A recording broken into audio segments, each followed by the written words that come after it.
we had a tough weekend in dealing with the crowds that came out, and really for the most part weren't here to enjoy what Miami Beach has to offer, but rather came out here to cause trouble. And what's unfortunate, this gentleman here, out of a disturbance that he had, or an argument that he had with someone in the 700 block of Washington, decided to go ahead and to deal with that disturbance by taking a firearm out and utilizing that to go ahead and hurt 3 people. Again, this is something I'm not happy about. This is something the police department's not happy about, and we're going to do everything we can to change the narrative of this so that when people know that when they come here, they understand what to expect, and those are rules, they're laws. Okay, that's what we want to do. That's where we want to get to. All right, and I think that we have to change the narrative that's out there that's coming from people from all over the country, that here, anything that you come down here for goes. Not anymore. I think the men and the women of the Miami Beach Police Department are tired of it. They're tired of having to deal with some of the attitudes that they're getting when they're going out there and they're trying to keep for lack of a better term, a lid on things. And more importantly, they're stressed every Friday, Saturday, and Sunday night about having to go out there and do the same thing over and over and over again because there are people that are just here that don't want to do that. Let me begin by just saying that our city is outraged.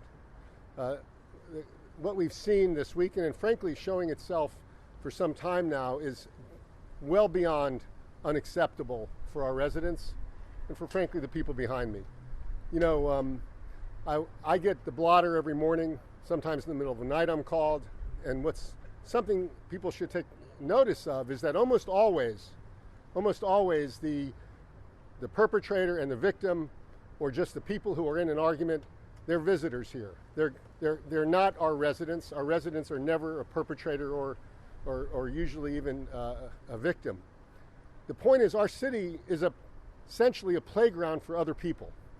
And we are perfectly fine embracing our role as the economic engine, or certainly the tip of the arrow of this region, this county, and probably the state. But we don't have to accept this kind of behavior. That's not what we signed up for. So what we saw over this weekend, what we've seen peeking its head up, or sometimes more than that, is just absolutely unacceptable. So we're going to respond to it. We're going to substantially increase the police force going forward. I think within 24 hours, 48 hours, we're going to have dozens of more police officers enforcing every ordinance we have. Our signs that let people know they're coming in here are going to let them know they're going to be arrested if they misbehave.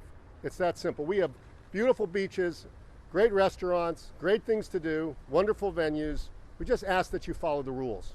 And if you can't follow the rules, you shouldn't come here. Don't come here to do things you wouldn't do in your hometown.